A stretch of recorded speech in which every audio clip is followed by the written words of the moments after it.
Assalamualaikum warahmatullahi wabarakatuh. Salam dan bahagia Ibu dan Bapak guru hebat. Saya Erni Hidayat, CGP Angkatan 8 Kabupaten Banyuwangi. Pada kesempatan ini saya ingin menyampaikan aksi nyata yang saya lakukan di sekolah saya SMP Bustanul Makmur. Ada dua hal yang saya lakukan di dalam aksi nyata saya. Yang pertama adalah keyakinan kelas. Keyakinan kelas dilakukan oleh murid-murid saya di kelasnya untuk membuat kesepakatan-kesepakatan tentang keyakinan kelas yang akan dijadikan acuan untuk menerapkan budaya positif.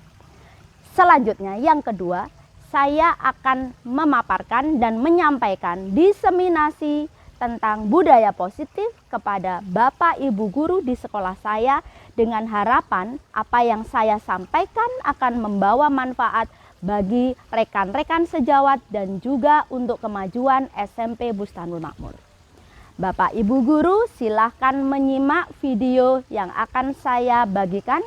Harapan saya apa yang saya sampaikan dan lakukan di dalam aksi nyata saya dapat bermanfaat bagi kita semua untuk meraih cita-cita luhur Ki Hajar Dewantara untuk mewujudkan pembelajaran yang berpusat pada murid dan mewujudkan karakter murid yang berprofil pelajar Pancasila. Demikian apa yang dapat saya sampaikan di awal pembukaan video ini. Selamat menyimak dan mengikuti video aksi nyata saya di modul 1.4 Budaya Positif. Assalamualaikum warahmatullahi wabarakatuh. Waalaikumsalam warahmatullahi wabarakatuh. Good morning everyone. Good morning. How are you doing? Not bad. Not bad. And you? But I'm wonderful.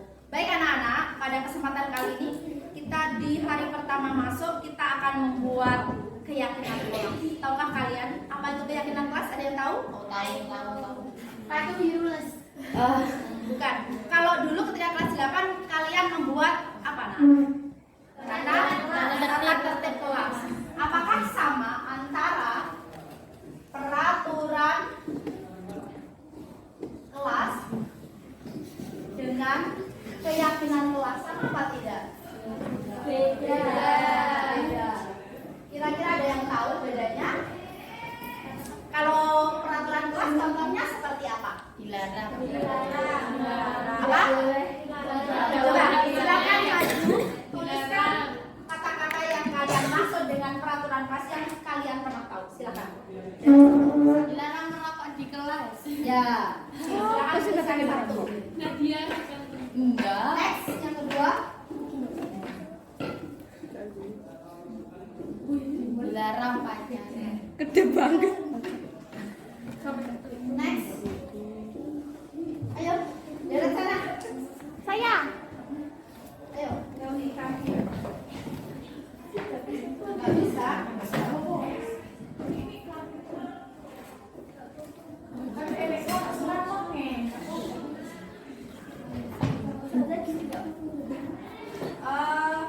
No. Ya, it's okay, sudah. Ya. Another new style.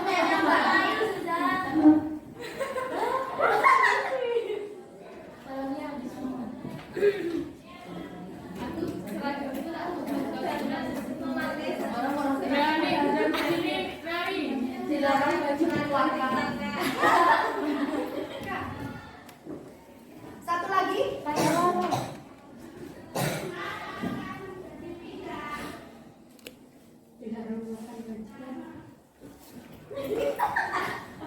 Apa sih? Kritik.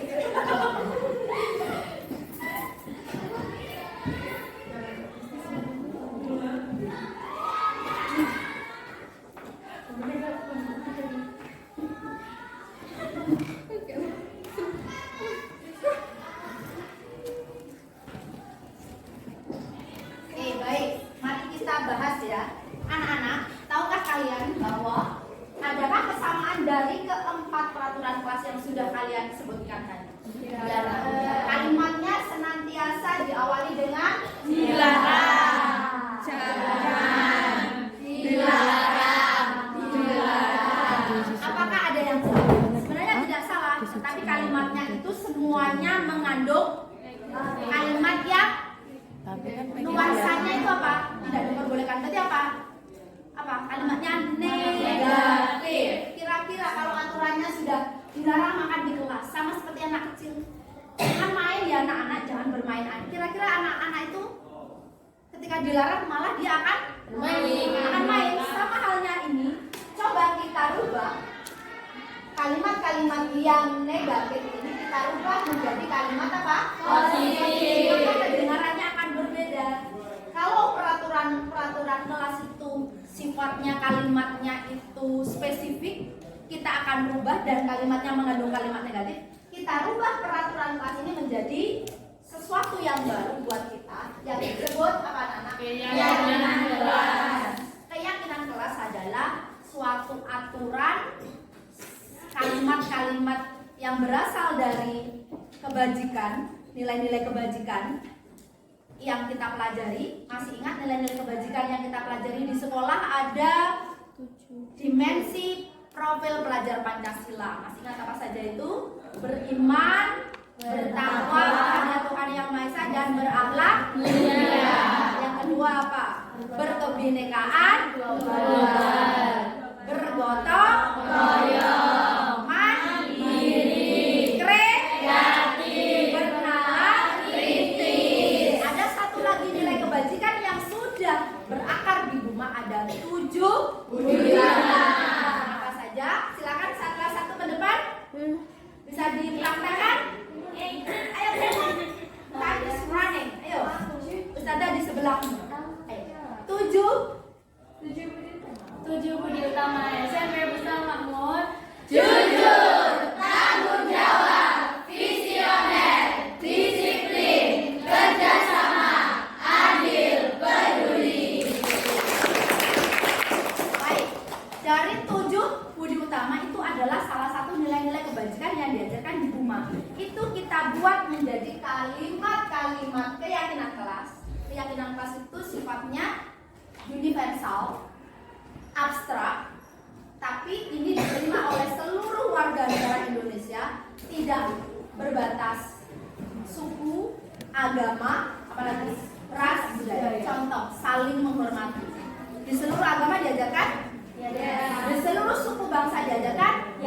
Mari kita rubah peraturan kelas menjadi apa anak-anak tadi? Kita rubah kalimat-kalimat ini menjadi kalimat positif. Dilarang makan, maka kalimatnya akan seperti apa? Makan di luar kelas. Bagaimana? Menjaga disiplin. Disiplin. Disiplin. Atau kalau mau makan, silakan makannya pada saat istirahat. Jangan buang sampah sembarangan. Nah, kita jagalah kebersihan. Kalau kalimatnya menjadi jagalah kebersihan, kedengarannya akan bagaimana? Akan sangat bagus kan? Kira-kira jagalah kebersihan itu macamnya banyak. Kalau dikhususkan apa? Buang sampah pada tempatnya. Terus apa lagi? Apa? Melaksanakan piket sesuai Jadwal. Jadi luas cakupannya. Dilarang merusak fasilitas seperti apa? Menjaga fasilitas meja. Terus apa lagi? memecahkan kaca. Jangan memecahkan kaca. Cuma terlalu spesifik, kita buat universal. Tapi merubah kalimat dilarang menjadi kalimat yang positif. Menjaga Bagaimana? Menjaga fasilitas. menjaga fasilitas kelas atau sekolah? Kelas ya. Fasilitas kelas dan sekolah. Karena area kalian tidaknya di dalam kelas. Selanjutnya, dilarang tidur saat guru menjelaskan. Berarti piye?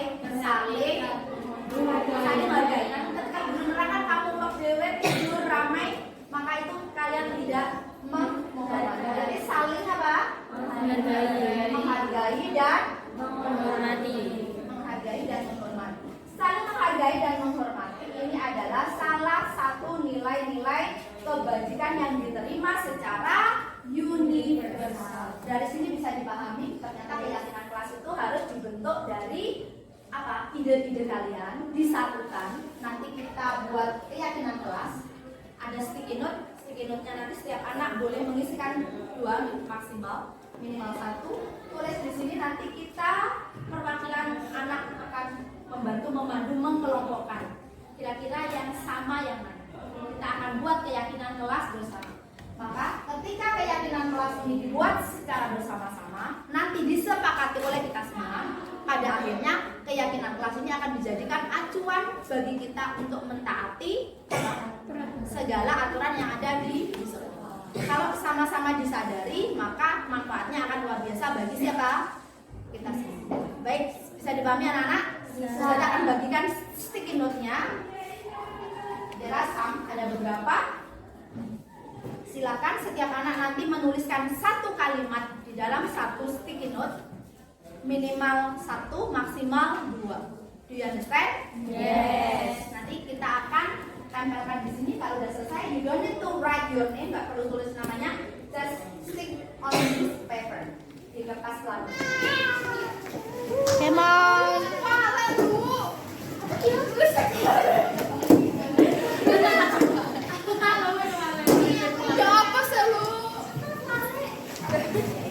Ayo, yang belum? Ada yang belum? Come on. Ayo stick on the whiteboard. Yep. Oke, next. Betulkah itu, Nana? Betul. Next.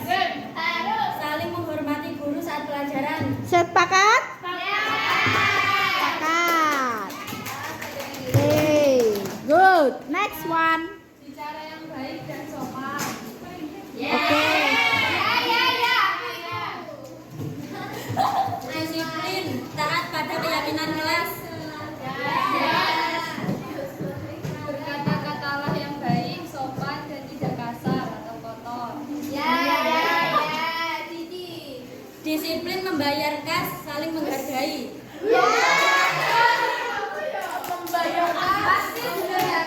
Apakah akan kita sepakati berapa nominalnya? Lanjut. Apa? Menjaga fasilitas kelas. Menjaga fasilitas kelas berarti seperti apa contohnya? Oke, apa lagi? Tidak menghilangkan sapu. Yes.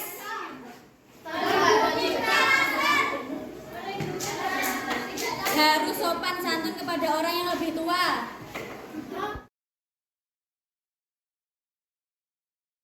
Mari kita pilih. Kalian semua sudah men-stick on this paper, sudah? Mari kita pilih yang akan menjadi keyakinan kita bersama. Nanti kalau sudah jadi, sekretarisnya akan membuat banner ya, bersama-sama ya. Yang pertama, berkata-katalah yang baik dan sopan. Sepakat? Sepakat. Boleh minum air tapi tidak makan. Sepakat. Kita baca dulu ya, nanti kita pilih. Menyayangi semua anak. Nanti kalau menyayangi semua anak ini, berpikir kreatif dan kritis saat pembelajaran berlangsung. Berarti apa? Kalau di sini kreatif, boleh kita tambahkan di sana? Kreatif dan apa tadi? Kreatif dan bernalar. Di sini global ya, umum sekali nanti di seluruh mata pelajaran. Well, anak-anak, baru saja kita sudah menuntaskan membuat kesepakatan bersama dalam bentuk apa? Keyakinan kelas. Apa yang sudah menjadi keyakinan kelas bersama setelah tadi kalian semua menyematkan di dalam sticky note ide kalian dituangkan di sini, kemudian kita sudah membuat kesimpulan. Keyakinan kelas 9E menjadi saling menghargai dan menghormati, disiplin, menjaga ketertiban kelas, kreatif dan bernalar kritis, menjaga perilaku dan sifat positif. Kurang satu tadi apa? Menjaga kebersihan. Oke, alhamdulillah kita sudah membuat kesepakatan bersama. Harapannya kalian semua bisa menjalankan dengan baik. Demikian pula dengan Ustazah. Oke, terima kasih banyak.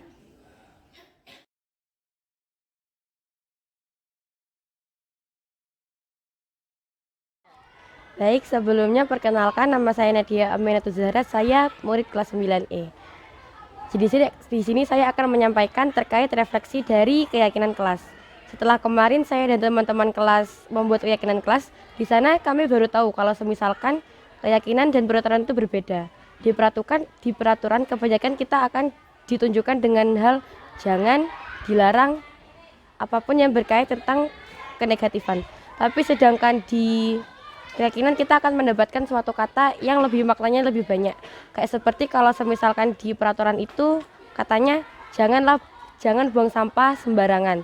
Tapi kalau semisalkan di keyakinan kita akan dapat kata kayak jagalah kebersihan dan itu akan menyangkup banyak hal. Jadi saya rasa apabila kita menggunakan peraturan itu malah akan membuat kita untuk melakukannya. Seperti kalau kayak di peraturan janganlah tidur ketika guru menjelaskan, malah kita akan tidur ketika guru menjelaskan. Tapi jikalau di keyakinan kata-katanya akan salinglah menghargai dan menghormati. Dan kita akan untuk mencoba menghargai dan menghormati. Sekian dari saya, ini adalah hasil refleksi keyakinan kelas saya dan teman-teman. Terima kasih. Wassalamualaikum warahmatullahi wabarakatuh. Halo semuanya, saya Rakaina Akilahir Rahman. Saya selaku warga 9E, saya akan merefleksikan tentang keyakinan kelas yang kemarin sudah disepakati oleh teman-teman kelas semuanya. Tentang keyakinan kelas kemarin, saya mengetahui hal baru, yakni kesepakatan kelas dan keyakinan bersama itu bukan dibuat oleh guru-guru, berbeda dengan peraturan kelas. Peraturan kelas itu dibuat oleh guru-guru dan terkadang tidak ada semua murid yang menyepakati semuanya. Tetapi jika keyakinan kelas disepakati bersama-sama dan dengan kesadaran masing-masing. Terima kasih, saya Rakina Kelaraman.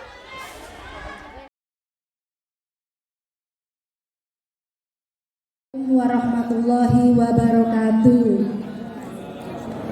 Salam dan bahagia Bapak Ibu guru hebat. Kali ini bersama saya Erni Hidayati, Ustadz Budi Santoso, dan juga Ustadzah Rina Setiawati. Kami bertiga akan memandu Bapak Ibu semua untuk berbagi praktik baik selama kami mengikuti program Guru Penggerak. Pada kesempatan kali ini, sebelum kita mulai, marilah kita buat kesepakatan bersama agar pelaksanaan diseminasi budaya positif dapat berjalan dengan lancar, panjenengan semuanya nyaman, sehingga pada akhirnya nanti kita melakukan refleksi bisa membawa praktik baik ini untuk kita tularkan pada peserta didik dan untuk kepentingan SMP Bustanul Makmur. Baik Bapak Ibu, kira-kira dalam satu sesi ini, satu hari ini, maksudnya kita maunya sampai jam berapa Bapak Ibu? Kesepakatannya bagaimana? Yang pertama, semuanya aktif berpartisipasi ya Bapak Ibu. Ya, ada lagi? Silahkan kita sepakati bagaimana dengan makan minum selama kegiatan. Diperkenankan? Diperkenankan. Boleh makan dan minum selama kegiatan. Apalagi Bapak Ibu? Berbagi pendapat dengan 60 menit. Kita ada 6 materi Bapak Ibu. Materi diseminasi ini ada 6. Nanti saya sampaikan apa saja. Jadi budaya positif ini tidak bisa dilakukan seorang diri.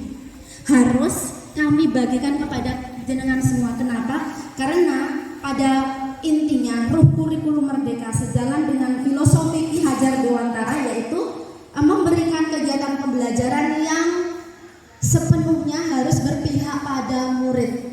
Jadi untuk meraih kebahagiaan yang setinggi-tingginya bagi murid, untuk mendapatkan kegiatan pembelajaran yang benar-benar mindfulness dan well-being. Baik, berbagi pendapat dan saling menghargai. Ada lagi? Kita sepakati sampai pukul berapa Bapak Ibu? Sebelum jam 12 itu paling maksimal gitu. Nanti bisa diingatkan kami kalau sudah sampai pukul 12 berarti we have to stop. Kita harus berhenti. Ada lagi Bapak Ibu? Nanti mohon, tadi sudah aktif, nanti kami akan membagikan kuesioner Insya Allah kegiatannya tidak akan hanya kami yang di depan, tapi nanti kita akan melakukan suatu kolaborasi bersama. Baik, langsung kita ke materi. Diseminasi positif ini ada 6 konsep-konsep inti budaya positif yang harus kami bagikan ke Bapak Ibu semua. Yang pertama, di banner itu ada nggih. Yang pertama itu adalah disiplin positif dan nilai-nilai kebajikan universal. Apakah itu? Nanti kita bahas. Selanjutnya, motivasi perilaku manusia, ada hukuman, ada konsekuensi, kemudian ada penghargaan. Insya Allah akan ada sesuatu yang akan membuat jenengan tercengang. Oh, selama ini something miskonsepsi terjadi. Saya mengalaminya Bapak Ibu. Selanjutnya, tadi yang disampaikan oleh Bapak Kepala Sekolah, ada keyakinan kelas. Apa sih bedanya keyakinan kelas dengan peraturan kelas? Nanti akan dibahas bersama Ustadzah Rina. Selanjutnya, yang keempat, kebutuhan dasar manusia dan dunia berkualitas. Tahukah Bapak Ibu, ternyata manusia itu setiap berbuat sesuatu itu ada tujuannya. Ingin memenuhi kebutuhan apa? Ada 5, nanti akan dibahas Ustadz Budi. Selanjutnya, ada posisi kontrol sebagai guru, itu ada 5. Dan nanti akan kami tutup dengan segitiga restitusi. Nanti Bapak Ibu akan melakukan simulasi. Kenapa? Karena posisi kita semua adalah wali kelas. Selain ada Bapak BK Ustadz Arif, kita semua juga berposisi untuk menyelesaikan permasalahan dengan cara menggunakan 3 langkah segitiga restitusi. Baik Bapak Ibu, kita akan bahas disiplin positif dan nilai-nilai kebajikan universal. Tapi sebelum itu, mari kita lakukan icebreaker, icebreaker agar jenengan semua fokus pada materi yang akan kita sampaikan.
Baik Bapak Ibu, apa yang Anda rasakan? Sudah segar kembali? Sudah bisa jadi.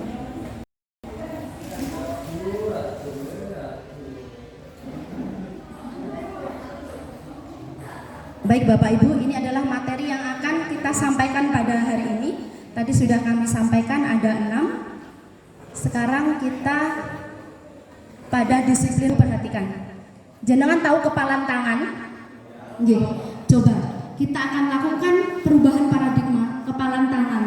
Pada A dan B, kepalan tangan Anda sobeklah secari kertas kecil. Anggap Anda nyobek ya. Kemudian letakkan salah satu tangan Anda dan genggam benda atau sesuatu yang berharga. Jadi sebenarnya seperti ini kertas ini di dalamnya dikasih benda yang berharga. Terserah apa itu. Jenengan angan-angan aja, yang penting pakai kepala. Kemudian dengan segala daya upaya, jenengan sudah buat kepalan, sekarang berhadapan-hadapan sama temennya. Temennya tidak mengepal, yang mengepal salah satu saja. Kemudian teman B akan mencoba sekuat tenaga untuk meminta jenengan membuka kepalan itu. Jadi satu pasang tidak buka kepalan, yang satu berusaha meminta melepaskan kepala itu, mungkin dengan cara merayu. Apa sih itu isinya? Saya pengen tahu. Oke, ya Bapak Ibu, terserah dengan sekuat tenaga. Oke, coba yang membuat kepalan tangan angkat tangan.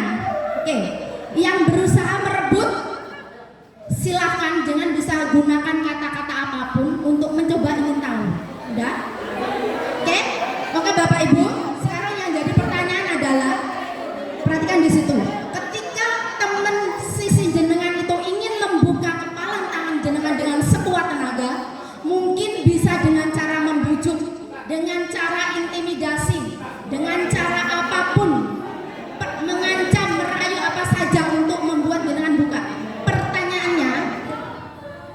Saya mau mengancam Pak Dewa.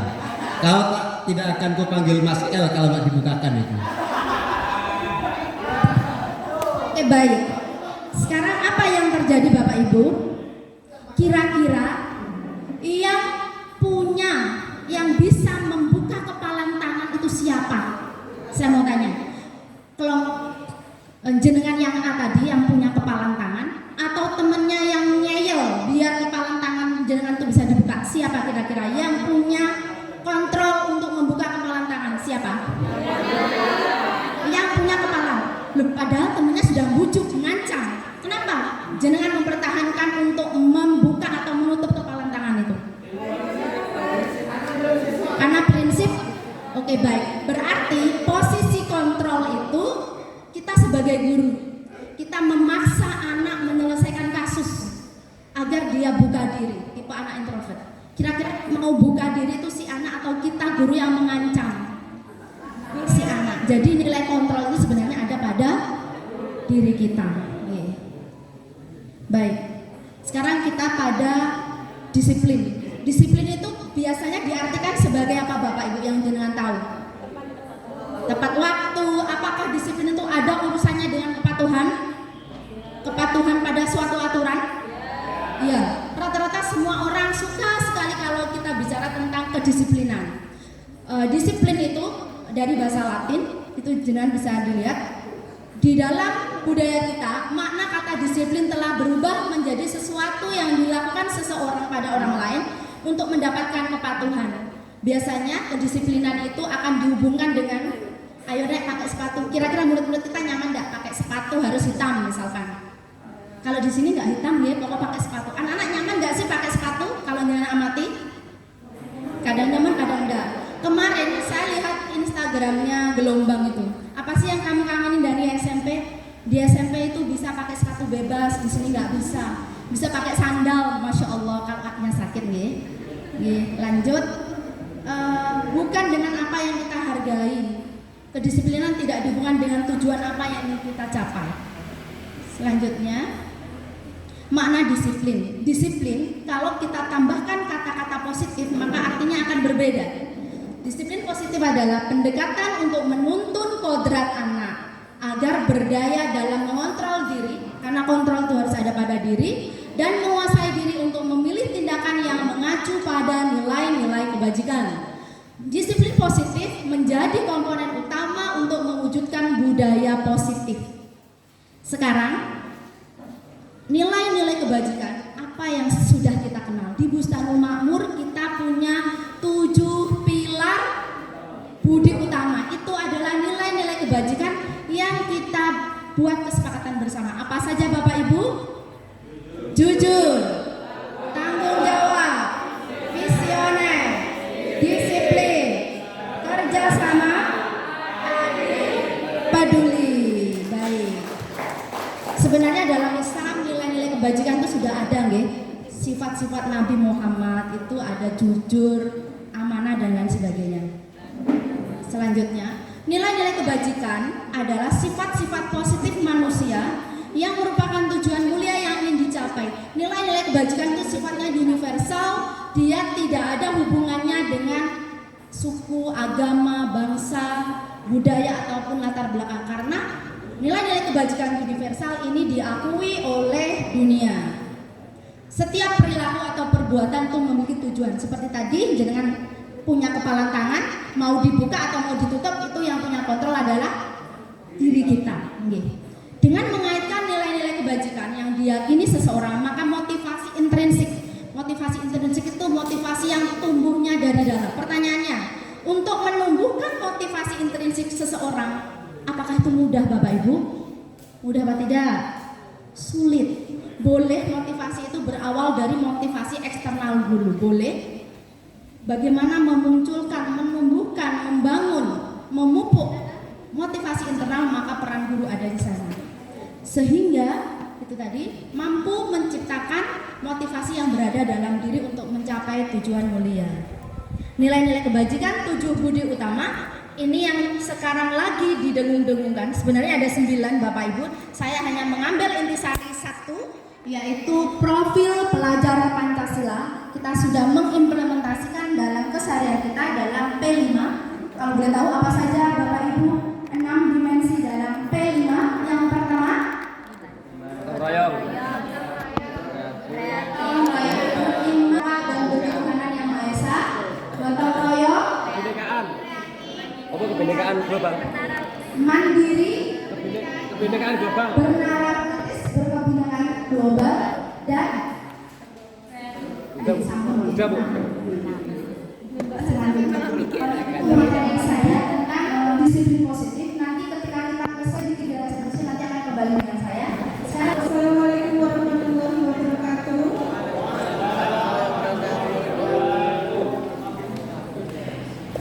Selamat pagi teman-teman hebat, guru-guru hebat yang ada di SMP Pusat Makmur. Sebenarnya yang hebat itu tidak hanya guru penggerak saja, dan PP dan kami tidak. Semuanya adalah di Pusat Makmur adalah teman-teman hebat karena beraninya sangat kencang sekali dan sudah menorehkan beberapa prestasi, bisa mengatakan peserta didik kita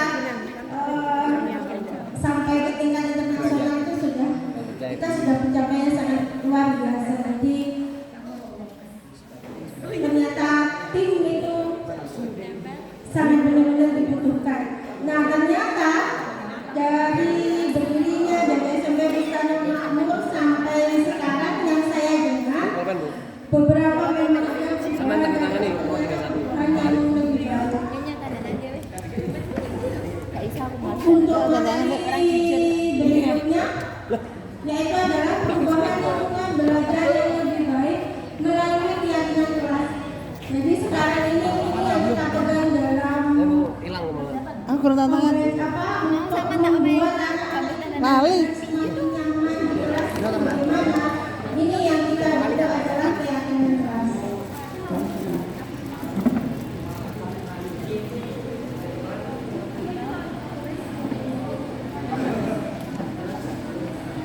Nah, Bapak Ibu, di sini ada pertanyaan romantis sebenarnya. Mengapa keyakinan kelas? Mengapa tidak peraturan kelas? Kalau dulu kita masuk sekolah itu langsung masuk di kelas itu ada peraturan kelas atau peraturan sekolah, ada sekitar 20 item harus datang tepat waktu, terus dilarang, tapi isinya kan selalu negatif. Dilarang berlari, dilarang mencoret-coret bangku, dilarang membuang sampah sembarangan.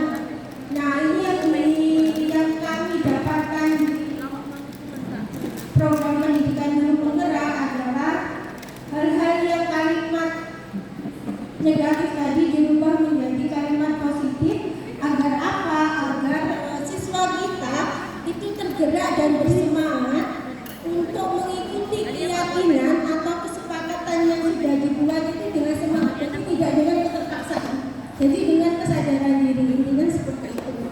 Kemudian apapun yang kita lakukan sebagai guru, kemudian di kelas, di sekolah sendiri, di lingkungan sekolah itu akan menjadikan suatu kebiasaan yang artinya kebiasaan tersebut itu akan menumbuhkan budaya positif tersendiri di dalam sekolah kita.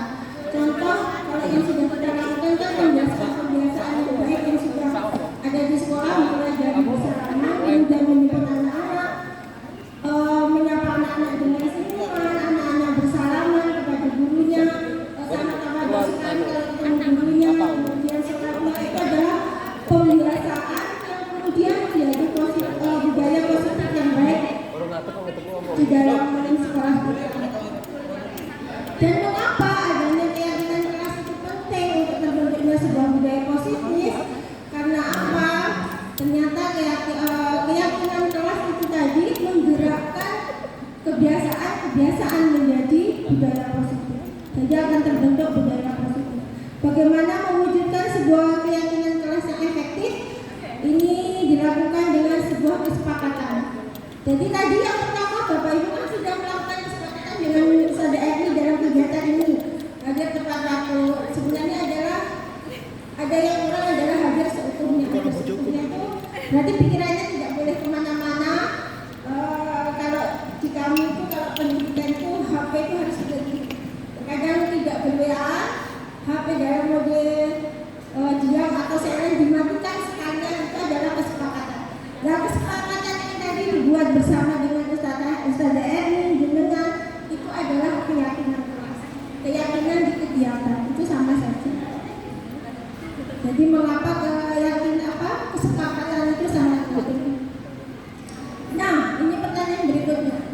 Keyakinan kelas dan peraturan kelas apakah merupakan hal yang sama? Tidak, ternyata ini berbeda. Kalau peraturan kelas yang saya rasakan menjadi murid dulu itu adalah terpaksa. Tapi kalau keyakinan kelas ini menggerakkan kita untuk sadar diri kenapa harus dilakukan itu untuk kebaikan. Nah, keyakinan kelas itu tadi berlandaskan nilai kebajikan atau prinsip nilai kebesaran. Jadi kenapa sih kita itu harus memakai helm?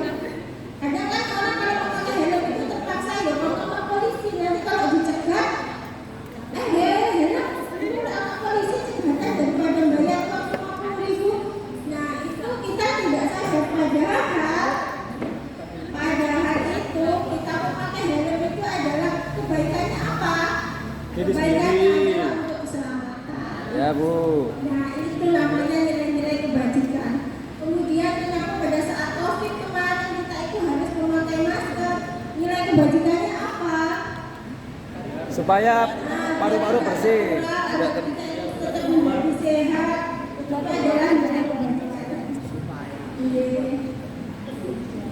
Nah, ini contohnya, jadi menggunakan helm saat mengendarai motor itu untuk apa? Membuang sampah pada tempatnya untuk apa? Dilarang menggunakan kata-kata kasar. Itu sebenarnya nilai kebajikannya apa? Ustazah itu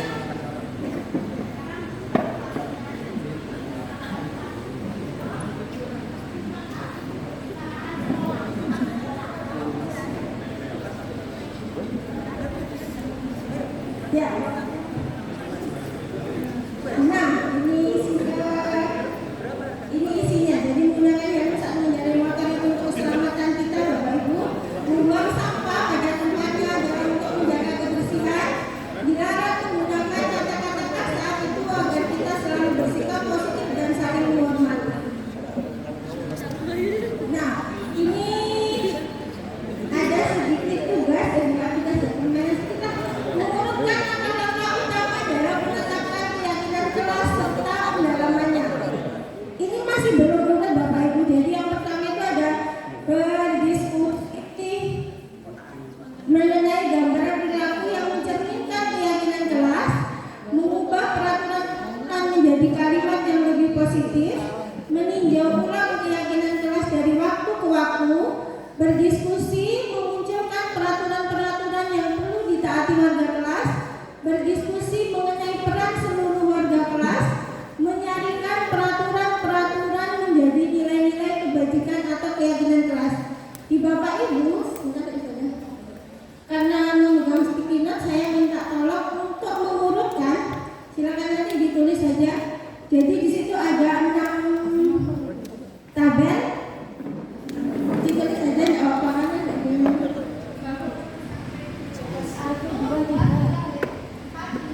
1, 2, 3, 4, 5, 6 ya.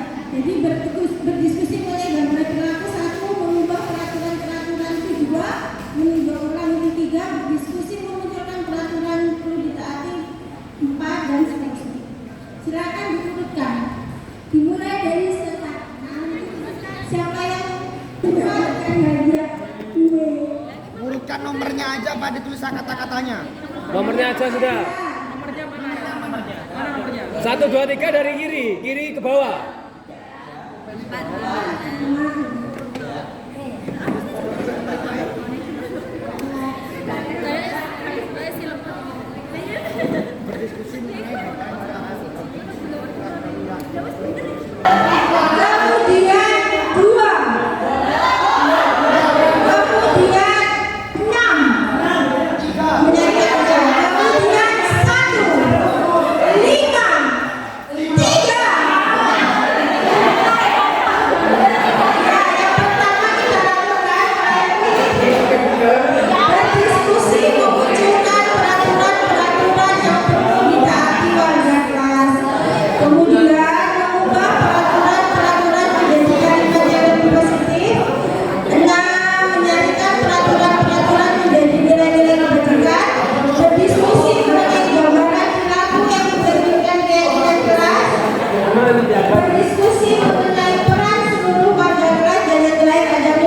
dengar, saya dengar dan teruskan. Bapak Ibu, kita akan buat keyakinan sekolah.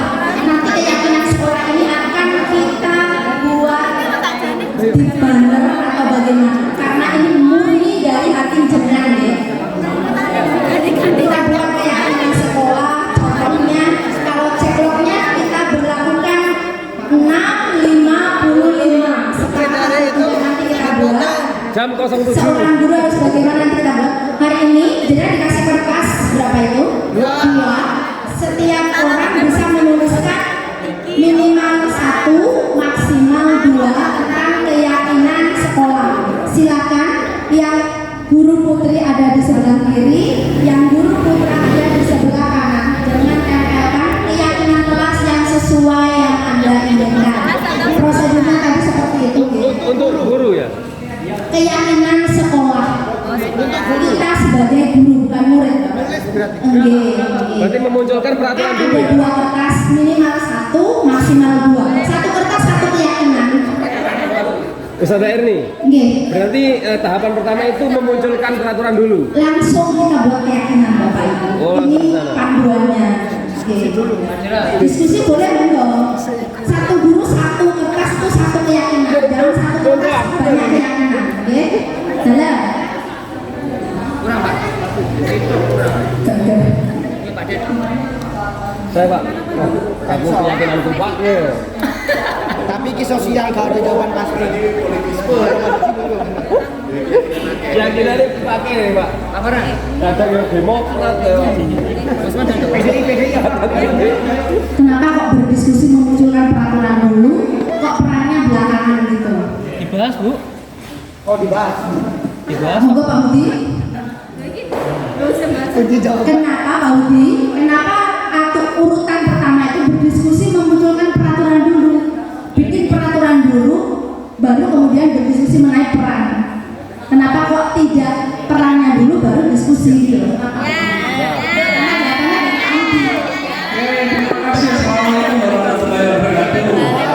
Audi aku yang jawabanku 5 dulu loh. Protes aku. Jadi yang pertama tadi diawali dengan berdiskusi memunculkan peraturan-peraturan yang perlu ditaati oleh warga kelas. Nah, seperti yang saya sampaikan pada saat rapat kemarin dari Senin, di sini kita mencoba untuk mengeksplor. Setiap individu adalah memiliki ide yang bermacam-macam. Kita bangkitkan ide-ide dengan peraturan apa saja sih yang akan sampai munculkan, ya kan? Akhirnya akan muncul berbagai macam peraturan yang berdasarkan dari masing-masing individu. Kemudian kita sepakati bersama. Bagaimana peraturan nanti disepakati? Kita lanjutkan. Yang kedua dengan apa tadi Mas? Mengubah peraturan menjadi kalimat yang positif. Misalkan biasanya jadi dengan tadi peraturannya kan jangan buang sampah sembarangan. Kemudian kita ubah menjadi kalimat positif. Kalimat positif kenapa kok harus kalimat positif? Harapannya dengan kalimat positif itu memunculkan inner motivation, motivasi intrinsik, ya kan? Kalau orang Jawa kan lulu, terusno, padahal intinya adalah jangan. Nah, itu adalah peraturan-peraturan yang dibuat secara random itu bisa kalimat positif, ada yang langsung kalimat positif, ada yang negatif. Kita ubah menjadi ke kalimat positif. Harapannya apa? Kita ajari anak-anak memiliki motivasi intrinsik seperti itu, ya kan? Baik kok. Kita lebih enak ngajari anak untuk ngomong baik atau ngomong jelek? Ngomong baik. Jelek ngomong baik. Ya, nah, berkata yang jelek itu mudah diterima. Tapi ketika kita mau mencoba mengubah mindset ke positif perlu waktu. Nah, seperti itu. Jadi Hali. Nah, terus kemudian yang ketiga apa tadi? Menyarikan. Nah, kita coba dari sudah karena positif sakit toh, sudah mengarah ke hal yang positif. Kita coba cari intisarinya, penting-pentingnya apa, poin-poinnya apa. seperti itu, menyarikan intisari, mensarikan. Ya, Bu Ventiana Sari berarti intinya. Ya, dari berarti. Bukan nomor satu yang kita makannya. Emang biasa harus dibuka biar tahu. Karena ini nanti dari peraturan Bu, dari peraturan kan masih kasar. Peraturan masih kasar, kemudian dari kalimat positif udah mengarah ke negatif, baru setelah itu kita kenapa kok melakukan itu, masuk ke keyakinan, ke faith. Kenapa kok kita kok sholat? Karena kita butuh Tuhan. Kenapa kok kita harus melakukan hal yang positif? Karena hal itu akan berdampak baik pada diri kita, sekolah kita, dan juga orang lain seperti itu. Jadi intinya adalah dari sekolah yang kasar menjadi keyakinannya apa harus seperti ini. Yakin, kalau yakin nanti tidak akan berpengaruh terhadap ini. Nanti akan dibahas tentang motivasi perilaku. Gitu? Kalau yakin, ada kepala sekolah atau enggak, ini keyakinan saya, dan saya harus lakukan seperti itu. Nanti berkaitan dengan motivasi perilaku. Bisa dipahami? Ya kan? Kayak Ustaz Imam, aku tak datang tepat waktu lah. Nah, seperti itu. Jadi keyakinan ya Bu ya. Dari peraturan kalimat positif, kemudian diubah menjadi sebuah keyakinan. Yakin ada atasan atau enggak, karena itu sudah keyakinan. Enek tim agama atau tidak, kalau itu sudah keyakinan waktu sholat duhur, ya aku bekerja sesuatu. Kalau sudah masuk ke keyakinan, apapun kondisinya itu sudah jadi kebutuhan, sudah jadi hal yang berdampak positif pada diri kita. Bisa dipahami Bu? Suara hati nurani yang di guru penggerak itu yang ditonjolkan adalah perubahan mindset. Ya kan? Perubahan mindset, mendidik yang benar-benar apa nih? Mindset mendidik yang benar-benar sosok seorang pendidik, ya kan? Mendidik dengan hati layaknya sebagai seperti seorang petani. Ketika murid kita berbuat jahat, apa yang harus kita lakukan? Dihukum? Dilus Pak. Dilus? Nah, betul. Dijak ngobrol. Nah, seperti itu. Kalau di guru itu lembut banget. Tapi ada momen tertentu bagaimana kita bisa menjadi seorang, intinya nanti akan berkaitan di posisi kontrol. Kalau posisi kontrol itu bulan lembut banget. Gak ada tangan jewer, itu gak ada. Seperti misalnya yang paling bawah tingkatannya itu sebagai seorang penghukum. Pak Chandra. Hanya murid lagi, ya, jadi seperti itu. Apa namanya, menjadi seorang guru yang benar-benar apa ya, sesuai dengan hati nurani.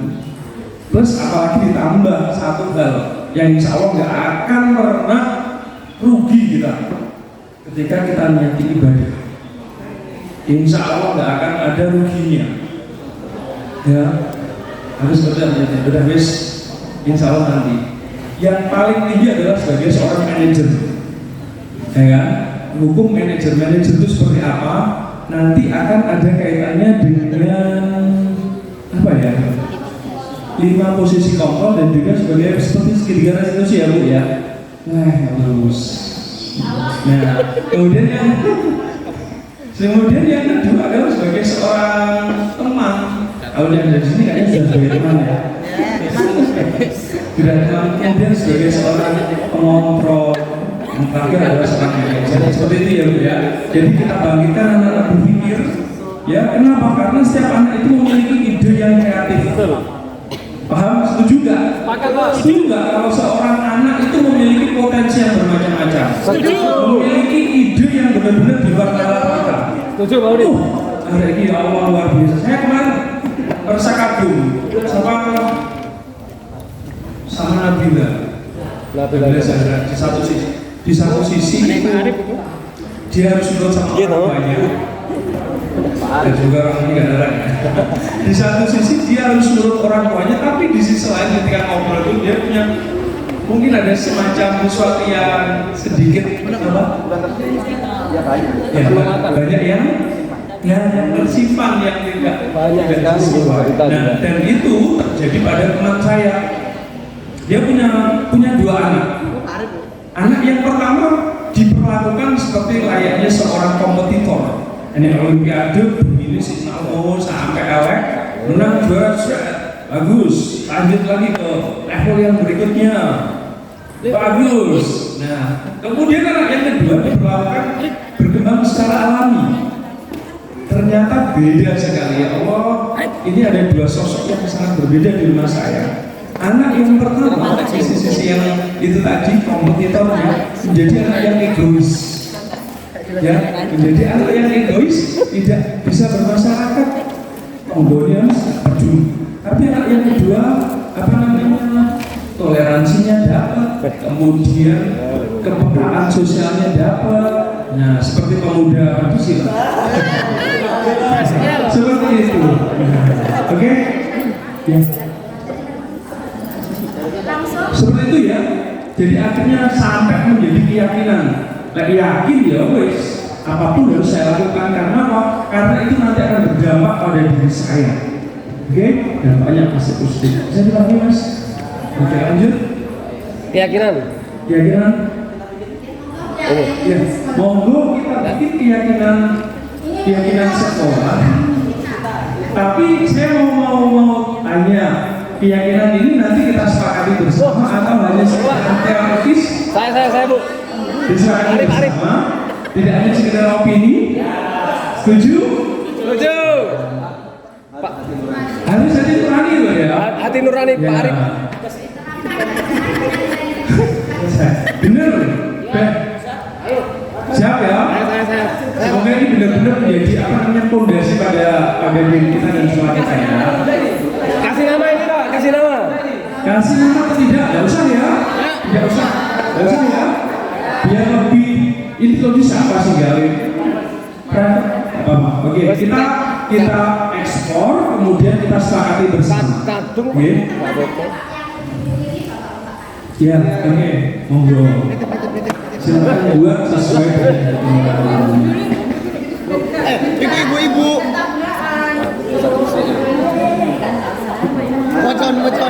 Wacon nomor 2.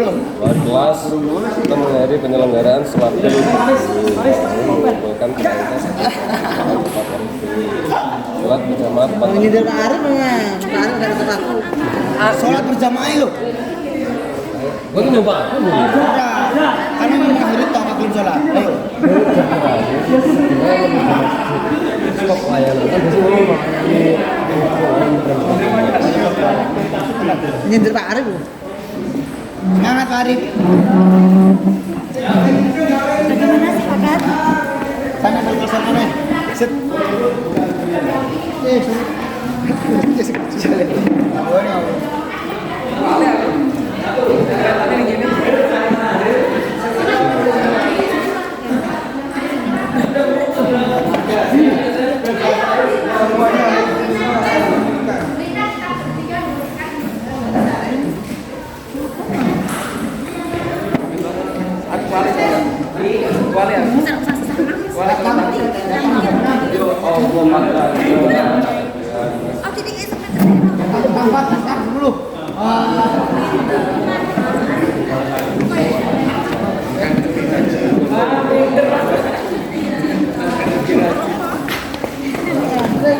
Makan 2 kali pizza sama hotdog. Oh iya ya. golput bukan solusi kawan. Coblos wajib coblos. Kuno, saya ketok lambe, mulut tetok. Hah? Saya ketok mulut tetok. Sampean ngomong iki mau? Ya kurang dulu berarti iki. Sampai tak ganteng-ganteng no aku. Nang mana? Mana? Oh, kan belum dipindah pas nempel-nempel itu mau. Iya. Aku mau ngomong uang kayak ketok lambe gitu. Is. Pak, sampean pura-pura iki mlaku ditempel ngono ndak? Nang 2 kali lipat. Pura-pura tak mlaku nempel.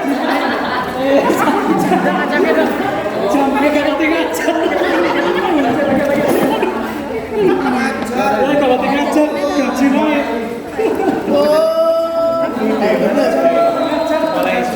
Dia itu sering banget naik. Belajar dua, belajar satu.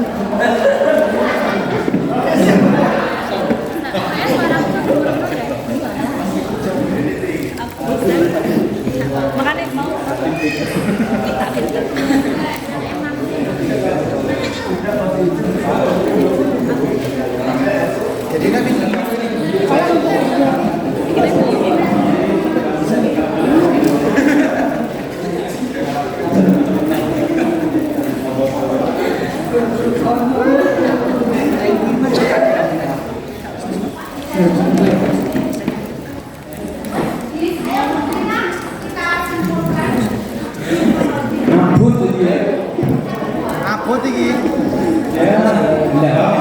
Aku mikir sampai singgor ya, brother.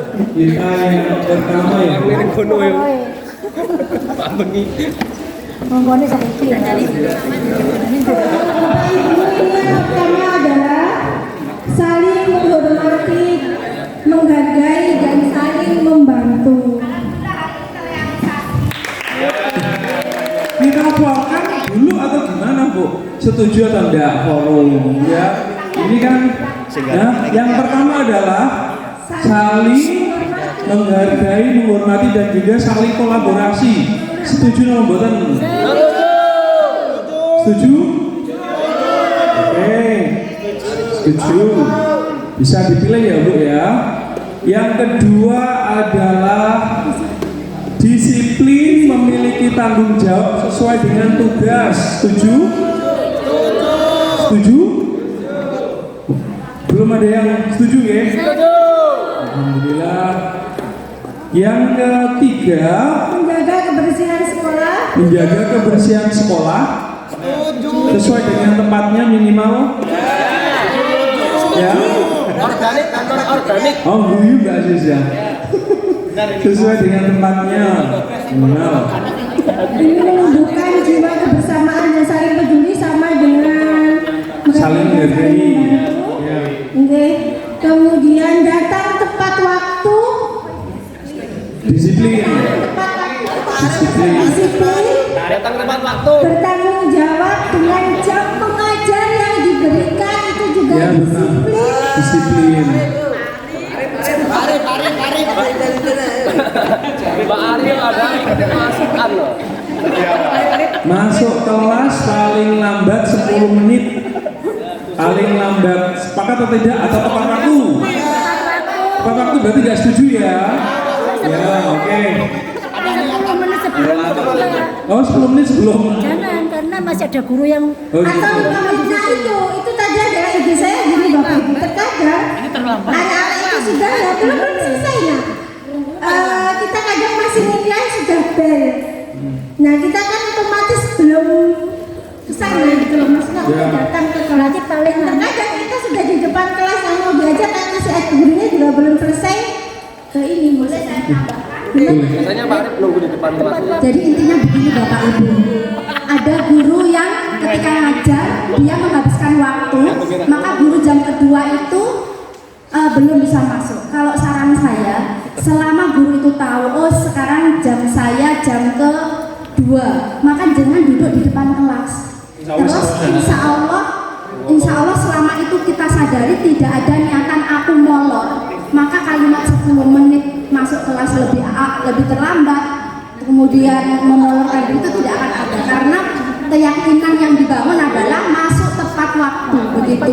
Jadi kalau jenengan masih molor asik dengan materi yang memolorkan itu boleh, asal ada kesepakatan dengan guru sebelumnya.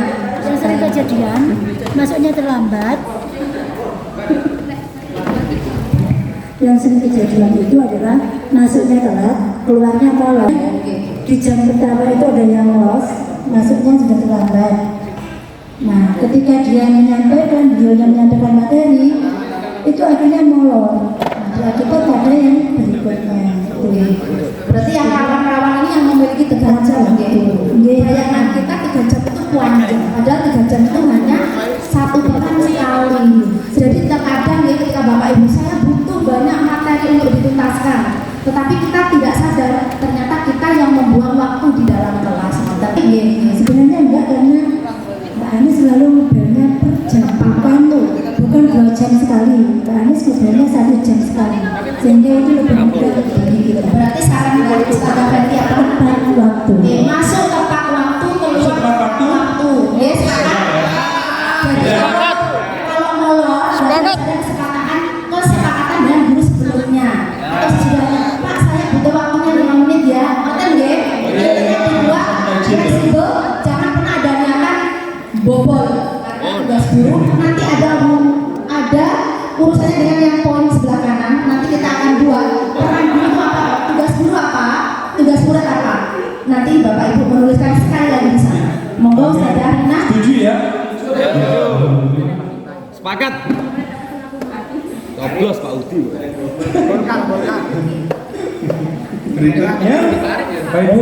Tidak hanya menjalankan tugas mengajar, tetapi harus membantu murid membentuk karakter dan budi pekerti yang baik. Jadi seorang guru itu tugasnya menjadi seorang suri tauladan, bisa menjadi contoh. Setuju? Setuju. Termasuk tutur katanya, perilakunya, dan apapun bisa menjadi role model bagi siswa kita, ya. Setuju? Setuju? Pemuda Pancasila? Harus pesan sesuai.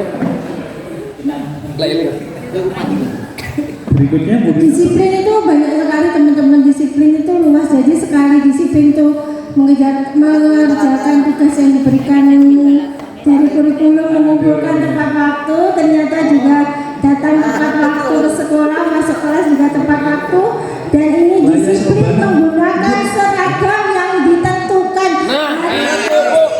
Sudah pukul 11, jadi nanti ada beberapa materi yang saya sambil membagikan kuesioner ini, karena kuesioner ini sangat penting. Kami ingin tahu sebenarnya kebutuhan dasar kita itu apa sih yang paling tinggi. Nanti akan dijelaskan Ustaz Rudi. Ada 5 kebutuhan dasar manusia. Kebutuhan akan kesenangan, kebutuhan akan diterima, kebutuhan akan penguasaan, kebutuhan akan kebebasan, cinta kasih diterima. Saya bagi ini dilengkapi dengan sejujur-jujurnya. Nanti jangan hitung ya berapa jumlahnya. Dikasih nama, ya karena biar jenengan tahu. Bukan untuk saya, untuk jenengan ya. Bisa dibuka. Kuesioner. Ada yang bawa pulpen 2? Tidak disiplin. Pak Arif mau kan bakat minatnya band. Gak disiplin bawa pulpen. Oh kan ngeband mau. Berarti nggak ada kunci band toh. Gue ada stick drum. Jadi guys spidol lagi ya guys. Tapi abang ini nggak sopan.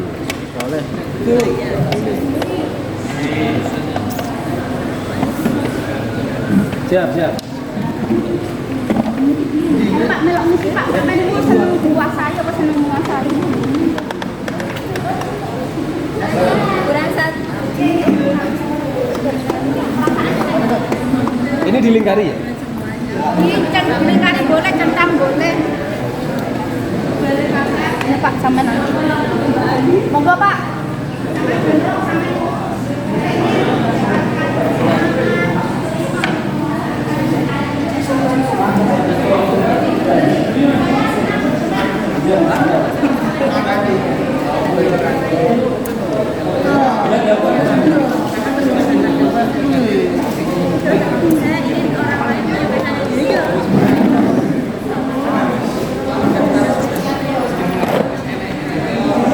Jadi Bapak Ibu, itu cobalah dengan isi kuesioner berdasarkan situasi yang sesuai dengan diri jenengan.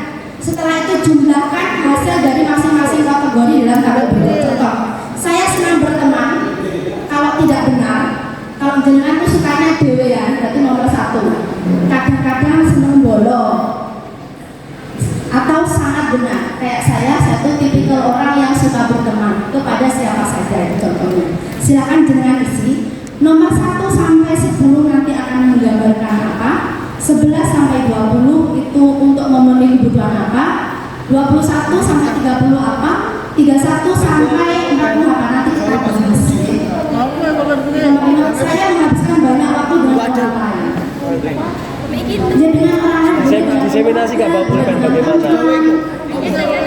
Orang bukan jenengan bisa keluarga, kan ada orang nggak suka bersama orang lain. Dengan urip dhewe.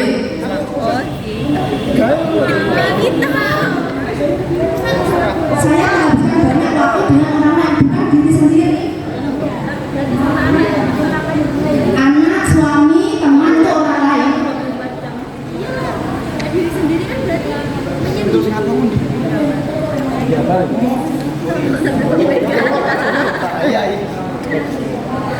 Nanti kalau sudah melengkapi 40 Bapak Ibu jenengan jumlahkan deh 1 sampai 20 jumlahnya berapa, 21 sampai 30 jumlahnya berapa, 31 1 sampai 10 berapa, 11 sampai 20 berapa, 21 sampai 30 berapa, 31 sampai 40 berapa, jenengan jumlahkan nanti akan ketemu. Jenengan ingin paling banyak itu jenengan ingin memenuhi kebutuhan apa? Monggo Ustaz Budi.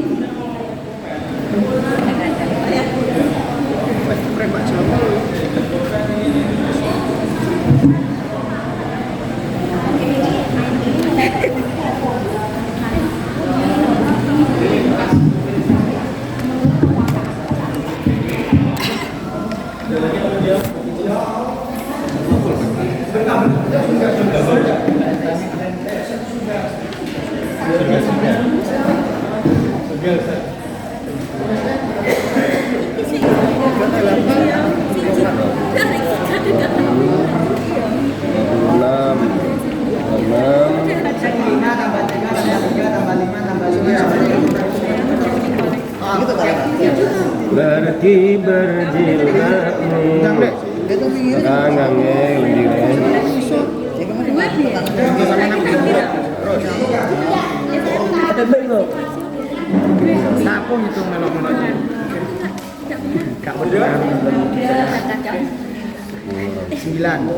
Terima kasih Bapak Ibu, sambil mengisi kuesioner saya akan mencoba untuk memaparkan tentang motivasi perilaku manusia.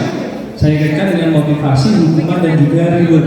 Nah, tiga hal yang sangat berkaitan di dunia pendidikan: motivasi, hukuman, sama reward. Kira-kira mana yang paling efektif? Gimana brother? Antara motivasi, hukuman, sama reward. Kira-kira yang paling efektif apa? Reward ya. Arif? Reward. Oke, terima kasih atas persepsinya. Oke. Motivasi perilaku manusia. Saya mau tanya, jenengan datang ke sini itu motivasinya apa? Dari diri sendiri, orang lain, atau karena tuntutan?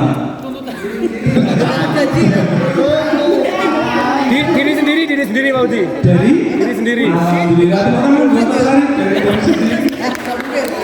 Ya, oke, betul. Motivasi perilaku manusia macam-macam, tendensinya macam-macam. Saya awalnya dulu waktu zamannya siapanya Pak X berdi ya, kalau datang ini. Nah, ternyata beriring berjalannya dengan waktu, ternyata apa namanya, motivasi itu berubah jadi kesadaran. Ya. Nah, dengan harapannya kita memiliki kita bisa merubah SMP Bustanul Makmur lebih bagus ya dalam hal transformasi SMP Bustanul Makmur, SMP Bunga Ribon, setuju ya, dengan penggawa-penggawa yang baru ini. Oke. Berikutnya, mari kita tanyakan, saya sudah tanya tadi, dengan alhamdulillah kalau motivasinya datang ke sini adalah karena karena kesadaran sendiri ya, bukan karena takut sama atasan, bukan karena Bu Eti, tapi karena ingin benar-benar ingin mengembangkan rumah kita. Ya, betul. Makmur ya. Betul, Pak. Keluarga kita erat kaitannya dengan keberadaan sekolah ini. Ya. Betul. Kemudian bagaimana menurut Anda? Tadi sudah dijawab. Jenengan melakukan sesuatu karena macam-macam. Ada yang penuh dengan kesadaran, ada yang takut karena sanksi, ada yang takut atau ada yang malu dengan orang lain, ya kan, macam-macam.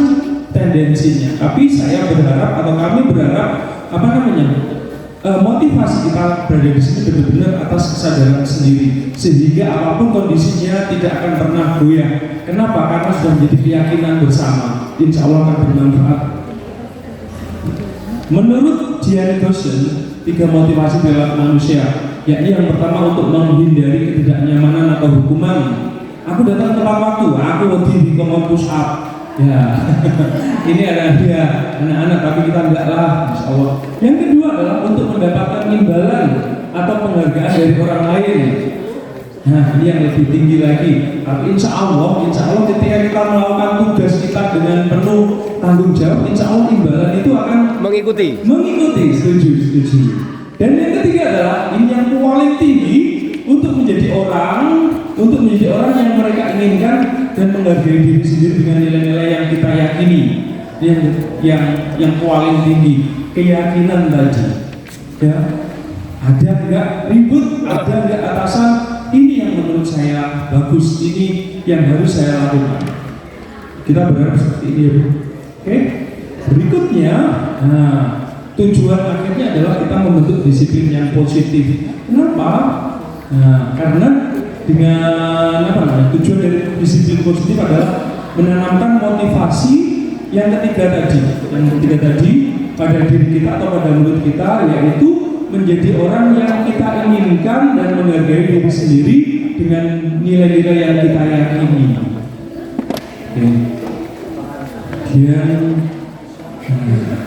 Sekarang hukuman, konsekuensi dan restitusi. Bapak Ibu sering menghukum atau jarang menghukum atau tidak pernah menghukum? Tidak pernah. Alasan menghukum kenapa? Anaknya lucu. Kadang kan Pak, sudah kan ada tahap-tahapannya sebenarnya. Sudah diberi arahan, terus kita buat pernyataan kesepakatan, tetapi anaknya masih tetap melor seperti itu. Tak boleh. Kalau sudah puncaknya, gitu. Karena hukum reward dan punishment itu harus dijalankan. Menurut jenengan apa sih bedanya hukuman konsekuensi dan konsekuensi dulu aja lah? Apa? Konsekuensi. Kalau konsekuensi itu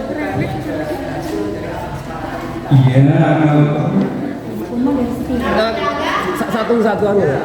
Ya, gimana Mas Ima? Kalau hukuman?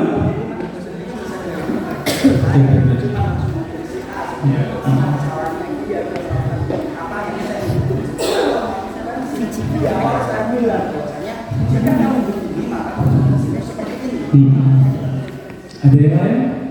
Kalau hukuman? Kalau Mas? Mungkin Mas atau yang lain? Kok beda hukuman? Kita Pak Arif. Hukuman itu mungkin ada baiknya. Hukuman yang ada itu kan biasanya ya fisik, ya mental, ya fisik. Tetapi mungkin kalau dalam ibadah kita mendoakan anak-anak itu urusan kita masing-masing, yang tahu kan kita. Tapi juga boleh andai mendoakan itu juga diketahui ya. Artinya tidak apa seperti dipanggil maju terus pemuda Pancasila pokoknya makin Pancasilais Al-Fatihah depan teman-teman. Setidaknya kalau pukulan bisa jadi menunjukkan dendam, tapi kalau sudah Al-Fatihah setidaknya bukan dendam, tapi nanti efeknya dia akan merenung terkait dengan kekeliruannya sebenarnya. Berarti itu bisa disimpulkan adalah hukuman fisik dan mental ya. Nah, seperti itu. Oke, kebanyakan dengan setuju nggak? Kalau hukuman itu rata-rata bersifat spontan. Melihat pelanggaran langsung push up 10 kali. Ya, jangka pendek tidak ada diskusi. Ya, harus setuju ya. Nah, misalkan dulu arek-arek terlambat dulu apa? Psikologis kita gimana? Emosi. Nah, jadi kalau hukuman itu rata-rata bersifat sepihak ya. Ada yang merasa tersakiti, setuju? tersakiti mentalnya siapa kira-kira yang melanggar itu tadi. Kalau konsekuensi ada diskusi. Nah, misalkan saya punya murid namanya Kevin, dijak diskusi dulu. Kalau melanggar lagi gimana konsekuensinya? Ya, kira-kira lebih elegan nggak? Oke, ada lagi yang lebih elegan sebenarnya, yakni restitusi. Ya. Oke, berikutnya hukuman bersifat tidak terencana, langsung spontan atau tiba-tiba anak atau murid tidak tahu apa yang akan terjadi. Marah seseorang gitu kan nggak tahu muridmu pernah aku SMP disepel sama gurunya. ya kan bersifat tiba-tiba anak tidak tahu apa yang akan dilakukan oleh guru kita. Alhamdulillah.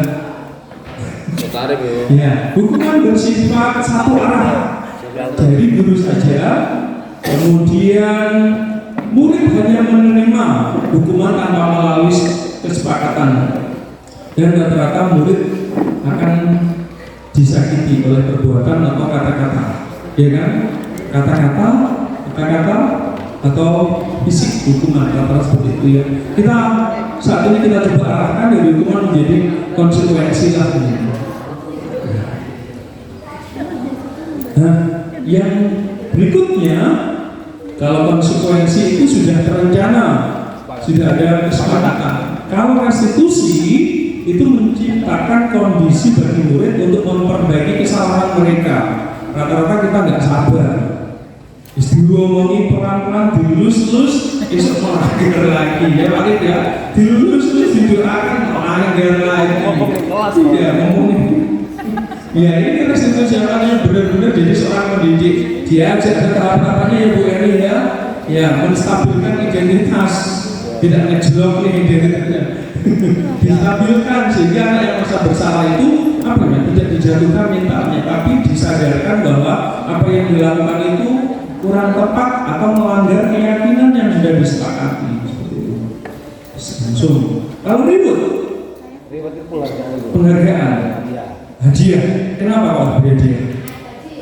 Ribut. Ya untuk memotivasi. Kira-kira bertahan lama enggak? Efektif enggak? Oh, aku tak berbuat baik lah, aku berbuat buku.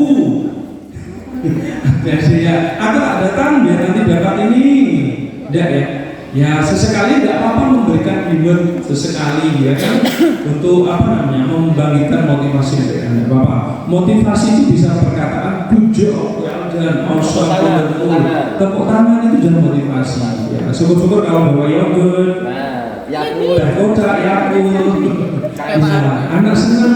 Saya aja masih teringat dulu guru saya ngasih buku tulis waktu SD, masih ingat sampai saat ini. Ya, boleh sesekali memberikan reward.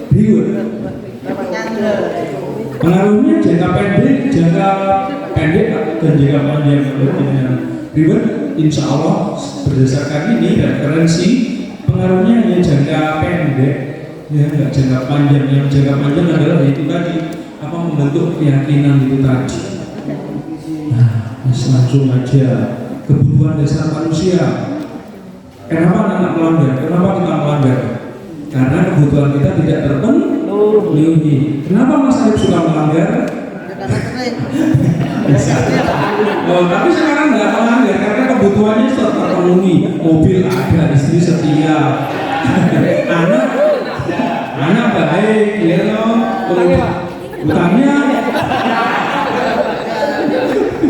ya Mas Jaro gitu ya. Kenapa kita melanggar? Kenapa kita melanggar? Karena beberapa kebutuhan itu tidak terpenuhi. Kebutuhannya apa saja? Untuk pendidikan. Oke, apa saja? Yang pertama adalah kebutuhan untuk bertahan hidup. Kita termasuk di sini ya.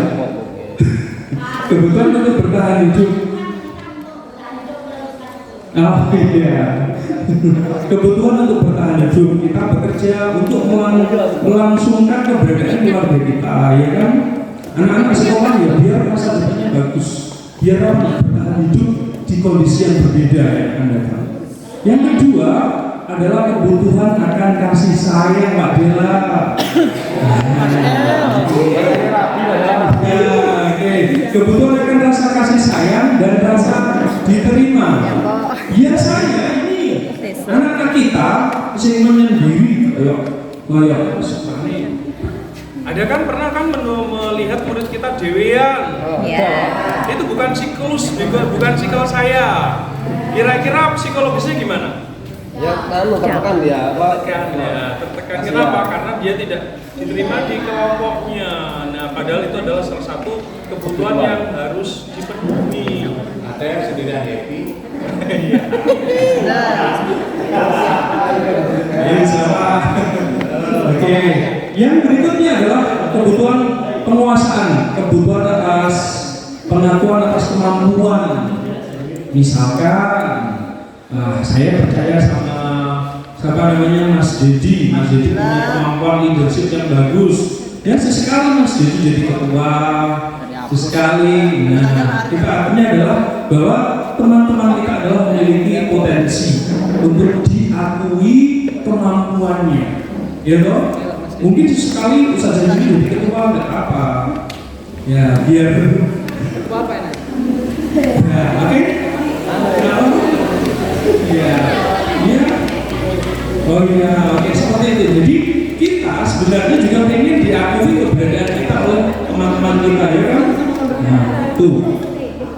Kemudian yang ini, yang saat ini kebutuhan akan kebebasan. Ya, murid-murid kita melanggar, menek pagar. Akhirnya kakinya kesleo. Kemudian murid kita melompat pagar. Padahal mereka sebenarnya kalau kita telusuri mereka punya apa namanya? Bakat lompat tinggi. Iya. Pengen bebas sebenarnya apa sih yang diinginkan? Ya contohnya nyapa kamu kok gitu. Kenapa dok kamu gabut Ustaz? Pernah tau? Murid kita malam-malam perempuan keluar sampai anggota sana. Nah kenapa? Karena kebutuhan kebebasannya nggak dipenuhi. Kita yang bisa mengarahkan. Yang berikutnya adalah kebutuhan akan kesenangan. Kesenangan sesuai dengan potensi kita. Misalkan bakat saya nyanyi. Ya, kita salurkan bakat kita dengan harapan kita bisa senang gitu ya. Bakatnya beri apa? Dia senang. Bakatnya misalkan masak, dia disalurkan misalnya dia senang. Seperti itu. Nah, sekarang tentunya kita ingin hidup kita berkualitas loh. Coba ingin berkualitas loh, dari hari ke hari ingin lebih bagus loh. Menurut Pak Arif bisa kesini Pak Arif? Kira-kira kita hubungkan dengan 5 kebutuhan dasar manusia. Kira-kira menurut dengan dunianya Pak Arif yang berkualitas itu seperti apa? Jadi dunia saya yang berkualitas.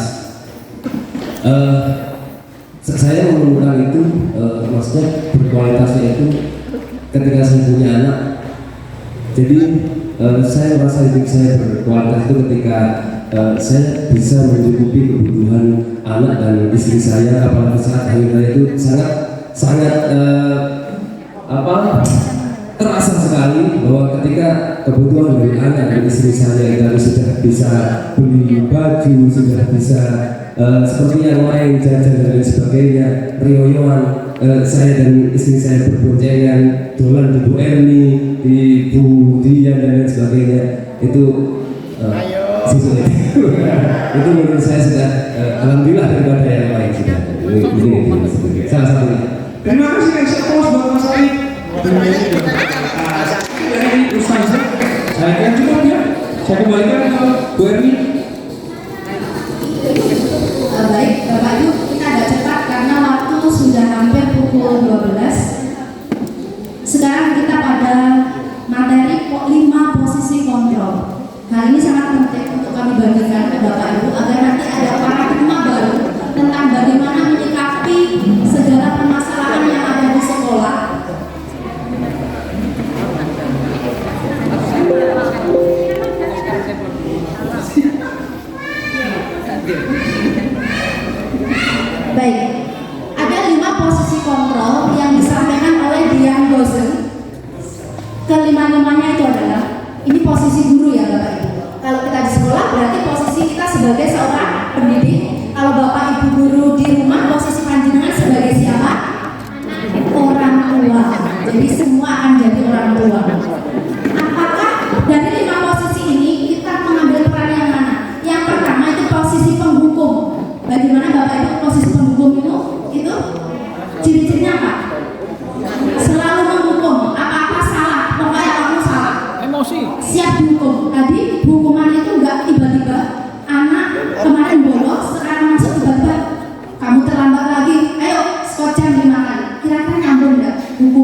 adalah pembuat merasa bersalah. Telat maneh, kok gak kapok-kapok sih, kamu lagi. Kira-kira kalau ada guru memposisikan dirinya sebagai pembuat merasa bersalah, anak-anak akan merasa apa? Down, benci, karena mereka itu sebenarnya punya hati. Kita menguasai mereka karena kita lebih dewasa. Kalau ada di anak ngecap, adalah seorang guru itu sering melabel, sehingga melabel dalam artian kita mesti ada ini nakal, ini baik gitu. Sehingga ketika anak itu berbuat baik, kita kadang masih nggak percaya. Itu mungkin terjadi pada kita ketika kita melabel anak itu bodoh. Ketika dia ulangan dapat bagus, pasti kita tanya sebenarnya siapa ya? Itu berarti kita sudah dulu itu namanya kita bingung. berarti kira-kira kemarin kita di posisi mana? Pembuat merasa bersalah. Yang ketiga, ini kayaknya saya tahu siapa. Ketika kita memposisikan sebagai teman, kita modelnya seperti apa Bapak Ibu? Kira-kira di Deni nggak ada muridnya? Ada. Biasanya kita akan ketika kita memposisikan sebagai teman, ketika menangani masalah, kita santai. Nah, kok terlambat lagi? Nah, tadi bangun jam berapa? Bangunnya kesiangan jam 7. Baik, jangan ulang lagi ya. Wes sudah, kamu kesana sambil guyon. Jadi nadanya nada rendah. Tapi kalau pemukul mendelik gitu ya, dengan nada tinggi itu pemukul. Kira-kira jenengan nyamannya di posisi mana untuk sampai nomor 3 ini? Pemukul, pembuat merasa bersalah apa teman? Teman, oke baik. Masih ada lagi pemantau. Ketika kita memposisikan sebagai pemantau, apa yang kita lakukan? Contoh, loh, kok telat-telat? Misalkan dia, jangan buat kesepakatan bahwa hari ini hari terakhir mengumpulkan tugas matematika. Misalkan ada laras. Oke anak-anak, kan sudah dikasih tugas proyek untuk membuat apa itu? Bola. Kesepakatannya adalah hari ini terakhir. Ternyata dia nggak tuntas. Maka apa yang dilakukan oleh Ustadz Laras sebagai posisi guru pemantau? Oke, karena kamu terlambat, maka konsekuensinya adalah kamu hari ini di jam Ustazah tidak boleh mengikuti pelajaran saya, tidak boleh ujian sekolah, maka kamu mojok di sana, kamu tuntaskan sampai tuntas. Jadi posisi pemantau itu kita memberi kesempatan anak untuk menyelesaikan tandingan-tandingan itu. Tapi posisi guru ini ketika memantau kita biarkan atau kita dampingi Bapak Ibu.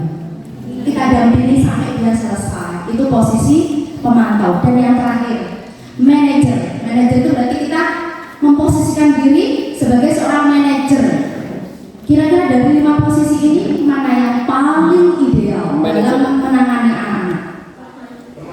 Teman, manajer. Manajer ini posisi di mana kita ketika mengatasi masalah kita tidak langsung ngejudge anak, memvalue anak karena kesalahannya, tetapi kita akan gunakan tahapan segitiga restitusi. Jadi dari 5 langkah ini yang paling ideal untuk manajer. Dulu saya seringkali memposisikan sebagai ini Bapak Ibu, nomor 2 dan nomor 3. 3 itu yang sering. Sedangkan di posisi manajer itu jarang. Ternyata ini yang paling ideal.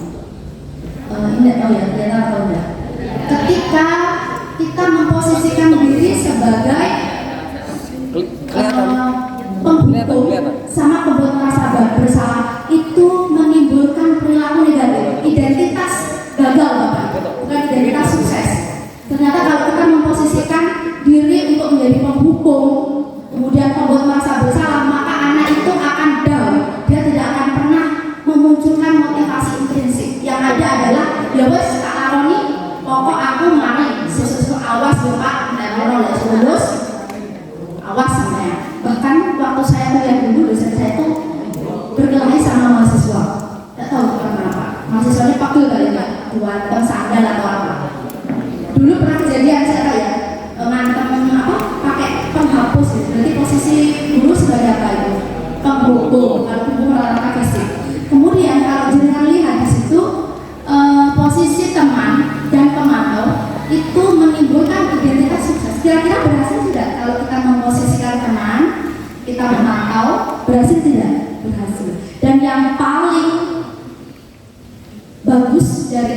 pertama posisi kontrol itu yaitu manajer. Kenapa?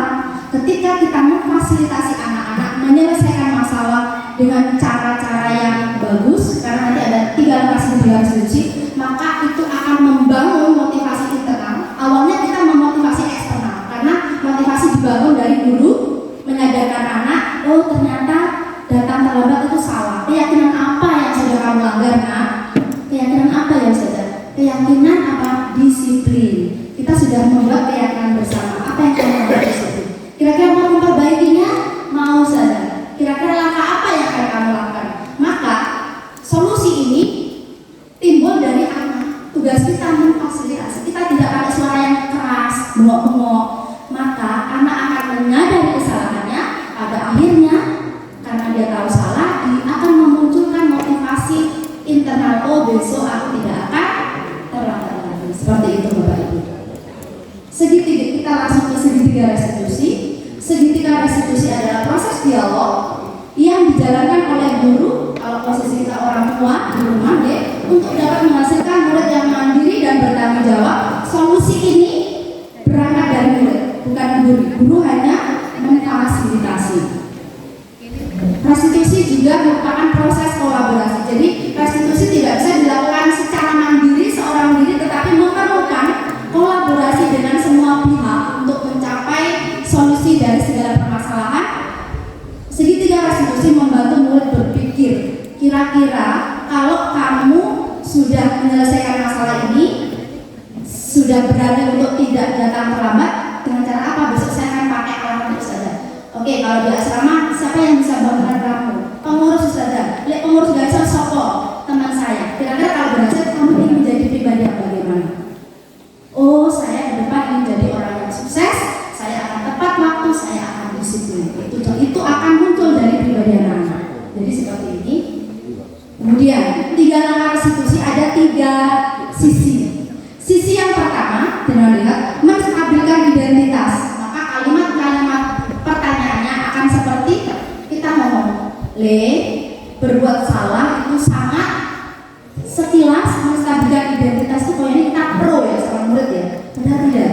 Jadi ada anak terlambat tadi, semua orang itu pasti pernah melakukan kesalahan. Manusiawi sekali, wajar. Ibu juga kira-kira ibu juga pernah melakukan seperti itu. Jadi kita tidak boleh langsung ngejudge. Telat mana kira-kira anak akan bilang. Kalau kita lakukan menstabilkan identitas, kamu bukan satu-satunya orang yang demikian. Bapak guru pun juga pernah terlambat.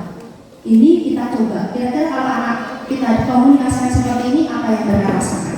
Merasa mereka, oh saya tidak dijudge. Kemudian setelah kita stabilkan identitas, validasi tindakan yang salah. Contohnya di situ adalah ketika kamu terlambat, alasannya apa, Nak? Tidak ada yang bangunkan saya, Ustazah, rumah saya jauh, tadi macet. Ada yang membuat kita terlambat itu anak-anaknya, bukan anak ya Bapak Ibu. Siapa? Orang tua. Yang dirasakan siapa? Anaknya. Tepatkah kita bersikap seperti itu? Maka kita perlu bertanya, validasi tindakan yang salah, kenapa dia terlambat? Apa alasannya? Biarkan anak memberi alasan.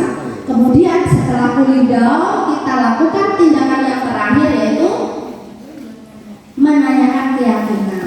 Baik, kamu tadi sadar ya kalau kamu sudah terlambat. Maukah kamu memperbaikinya? Mau saja. Kira-kira langkah apa yang akan kamu ambil? Saya akan berusaha datang lebih pagi.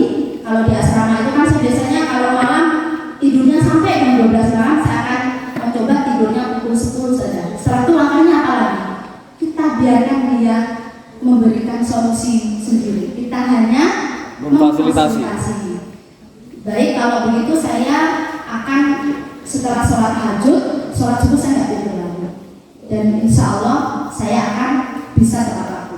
Maka ketika kamu sudah bisa memperbaikinya, kamu mau jadi orang seperti apa? Saya jadi orang sukses, saya ingin membangun disiplin positif agar kelak saya bisa membahagiakan kedua orang tua. Jadi demikianlah 3 langkah segitiga restitusi. Bapak Ibu, terkait hukuman sama reward, mungkin saya ingin menambahkan ya Ustaz Budi. Hukuman reward itu tidak efektif. Tapi boleh kita menyikapi bagaimana? Dari apa ilmu yang saya dapatkan, hukuman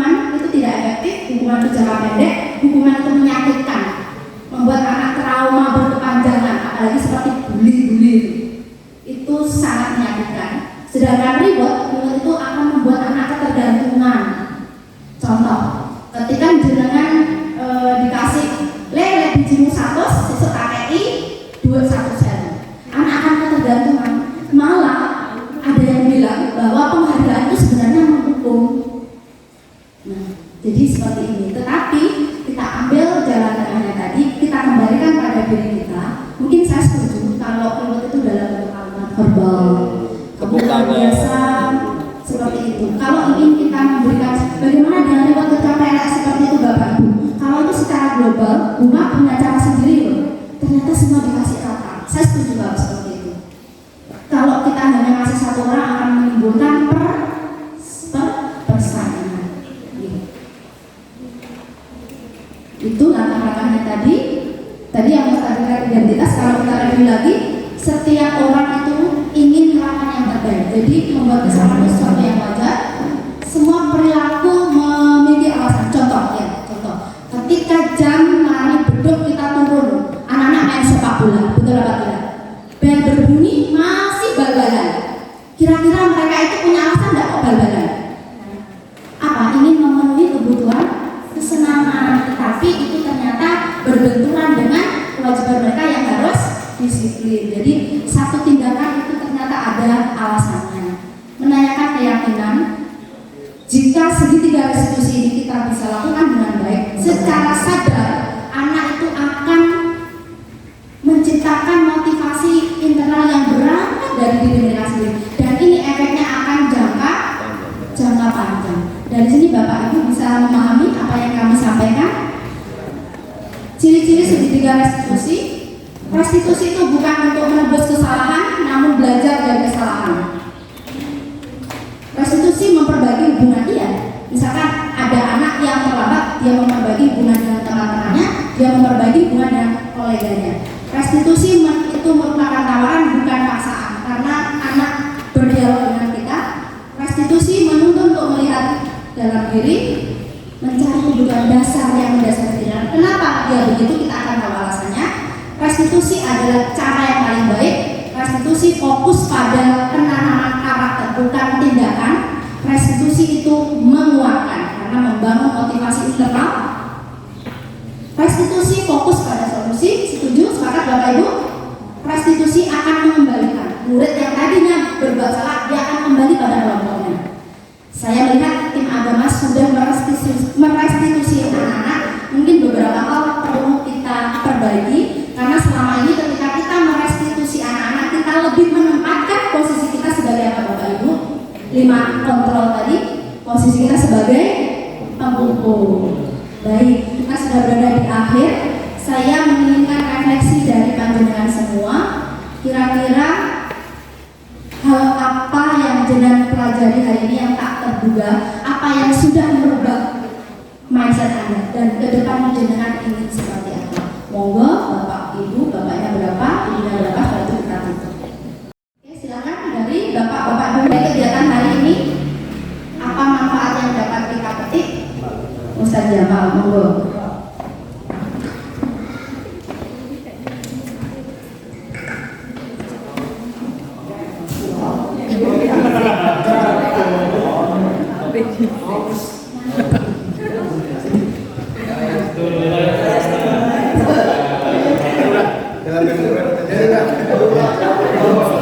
Assalamualaikum warahmatullahi wabarakatuh. Mungkin yang hal terduga yang tidak terduga yang saya dapatkan di sini, menurut saya dulu ketika saya belum mendapatkan materi ini, saya menganggap bos atau seorang manajer itu buruk ketika memimpin suatu digunakan dalam suatu pembelajaran. Kenapa? Karena bos itu cenderung memerintah seperti itu, bukan sebagai leader. Tapi di sini mungkin ketika bos itu mempuaskan sebagai manajer yang seperti disampaikan tadi, maka yang awalnya menurut saya itu seorang pimpinan atau manajer atau bos itu menurut saya buruk, ternyata hal itu juga bisa digunakan dalam pendidikan yang baik. Itu manfaat yang bisa didapatkan di siang hari. Ada lagi? Boleh presiden? Oke, Ustaz Arif. Setelah Ustaz Arif lanjut Ibu, nanti kalau ada lagi ya.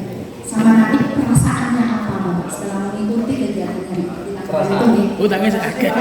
Dulu refleksinya dulu terus bahasanya baru dirasi. Oke. Siap, terima kasih. Sedikit refleksinya Bu Erni, tetapi ini harus kita lakukan, yaitu mari kita semua yang tadinya kita menjadi penghukum, yang tadinya kita melakukan tindakan-tindakan sehingga itu menyebabkan anak mungkin jadi terkucil atau terpojokkan, mari kita ubah menjadi sekolah ramah anak. Sepakat ya, tepuk tangan semuanya. Oke, terima kasih. Perasaan saya sangat senang sekali mendapatkan ilmu yang baru dari 3 narasumber yang sangat luar biasa. Terima kasih, ilmu baru, semangat baru, mudah-mudahan semakin sukses dan lebih baik lagi. Amin. Baik, sekarang dari ibu-ibu, monggo Ustazah Dian atau Ustazah Aziza, terus Bapak Ibu Guru, kami butuh dari karyawan. Monggo siapa? Ustazah Dian? Baru ikuti, berarti Ustazah Aziza. Mbak Aziza? Mbak Aziza. Monggo Mbak Aziza.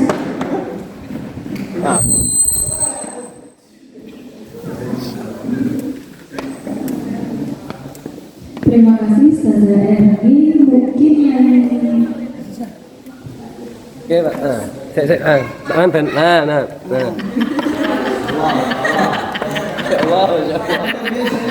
terima kasih atas waktunya. Mungkin yang saya dapat dari pertemuan kali ini dalam acara diseminasi budaya positif di SMP Bustana Makmur adalah yang pertama, saya kan belum mengetahui secara pasti tentang posisi kontrol yang ada di sekolah, yang mana ada penghukum, pembuat merasa bersalah, teman, pemantau, dan manajer. Di sini saya ketika berada di posisi pelayanan, mungkin saya menempatkan diri saya sebagai teman seperti itu.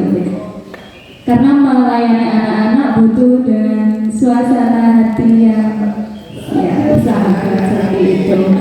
Ya, untuk yang kedua adalah tentang segitiga restitusi.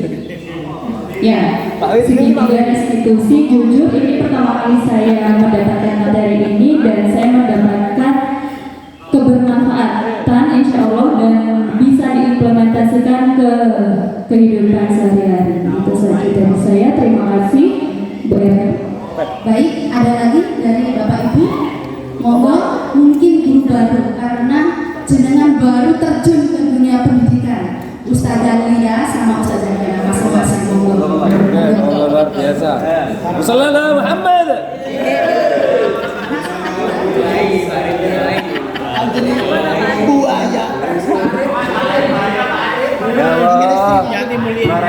Terima kasih.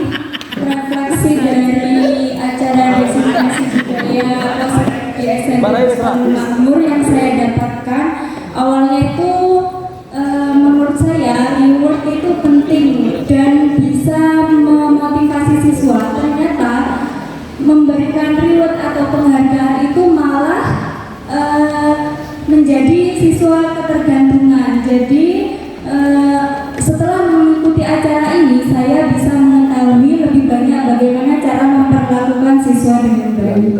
Terima kasih. Baik, selanjutnya saya terima kasih atas kesempatannya. Jadi di sini saya akan memberikan pesan saya mengenai pembelajaran atau acara pada siang hari ini, diseminasi budaya positif di SMP Bustana Makmur. Sebelumnya saya belum tahu mengenai peraturan kelas. Itu biasanya yang saya tahu itu kalimat-kalimatnya kalimat-kalimat negatif. Jadi seperti dilarang, tidak boleh, dan seterusnya. Setelah saya mengikuti kegiatan siang hari ini, akhirnya saya tahu kalau keyakinan kelas itu sebaiknya dibuat dengan kalimat yang positif seperti itu. Mungkin itu saja.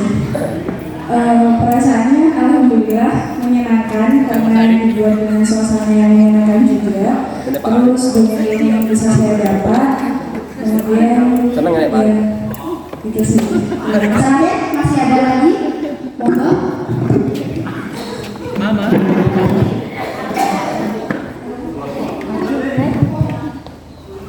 Mana ya?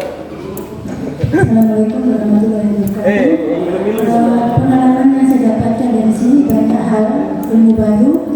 Selain yang bisa saya terapkan pada murid sebagai seorang ibu, saya bisa menerapkan itu pada anak-anak saya yang kebetulan mereka semuanya remaja, di mana remaja itu sulit, gampang-gampang susah ketika saya mendekati. Dengan adanya ilmu pada ini diseminasi budaya positif itu bisa saya terapkan untuk lebih mendekati anak-anak saya terapkan di keluarga saya, sehingga itu memberikan membangun budaya positif bagi anak-anak saya di rumah maupun di sekolah.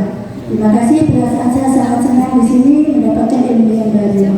Terima kasih. Wassalamualaikum warahmatullahi wabarakatuh. Sudah mewakili semua? Kalau sudah, ditutup oleh Bapak Kepala Sekolah, ya. Closing doa dulu. Doa tadi sudah. Bismillahirrahmanirrahim, teman-teman sekalian. Alhamdulillah, saya ucapkan terima kasih yang pertama untuk para sumber kita, guru-guru hebat kita kan ya, tapi kita banggakan dan dengan ilmu yang beliau dapat terus berbagi seperti ini, insya Allah kultur kita akan semakin maju. Yang dulu kita biasa-biasa saja bisa luar biasa dengan terus-menerus ada tambahan ilmu, kita saling sharing dan seterusnya. Terus teman-teman sekalian, saya ingin menyampaikan dengan metode temuan-temuan baru, ini ada ilmu baru dan lain-lain. Saya ingin mengingatkan, sehebat apapun dan di sekolah manapun, itu tidak akan sepi dari anak yang bermasalah. Artinya apa teman-teman? Kewajiban kita itu berikhtiar menggugari seoptimal kita, semampu kita, sehebat apapun metodologi kita. Urusan berubah atau tidaknya perilaku anak-anak kita itu adalah urusan Allah. Itulah kenapa kita itu punya dua kewajiban: mengubah perilaku anak secara lahir, melakukan ini budaya positif, dan secara batinnya jangan lupa setiap kita berdoa selipkan nama atau minimal secara global murid-murid kami adalah anak-anak yang ahli kebaikan, ahli ilmu dan seterusnya. Maka saya pendekatan dua ini akan menjadi keberhasilan yang luar biasa, insyaallah. Terima kasih, sudah sangat bagus hari ini kegiatannya.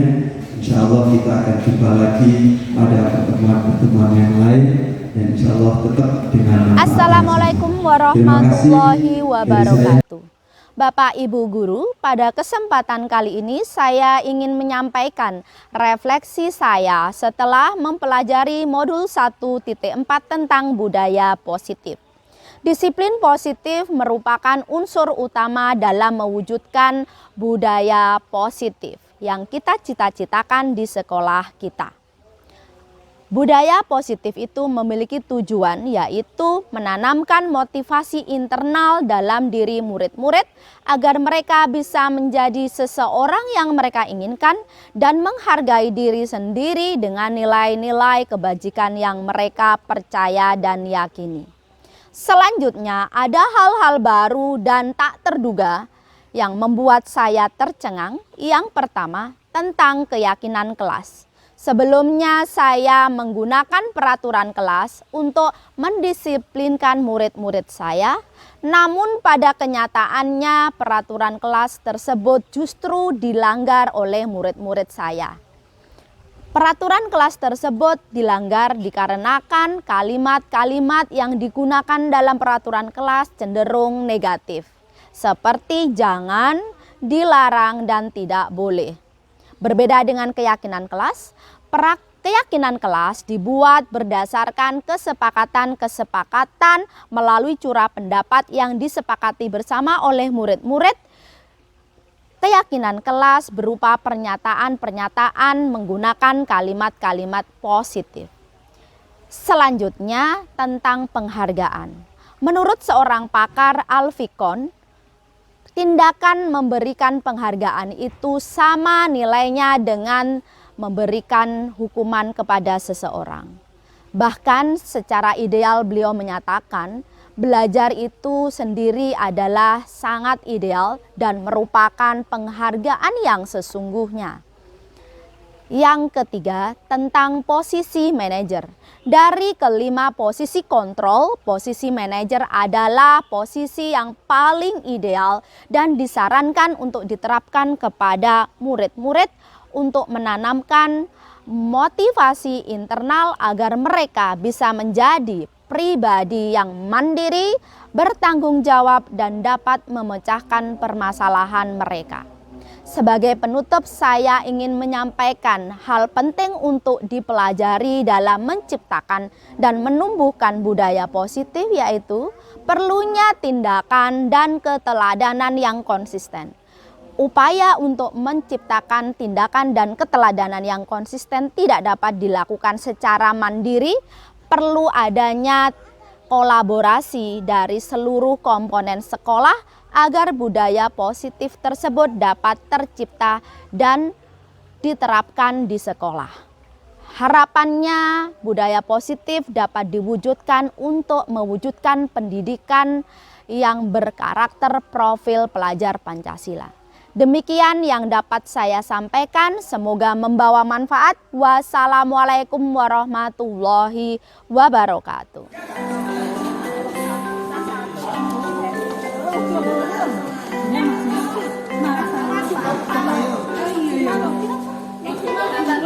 Sini putri dia. Laki-laki. Yang sebelah kiri, yang kanan ini.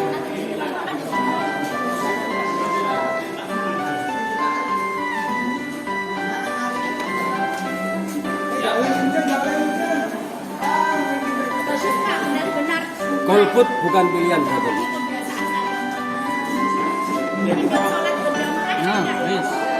Satu, saya catat Pak. Bel jam terakhir segera menuju masjid. Ada Bu, ada.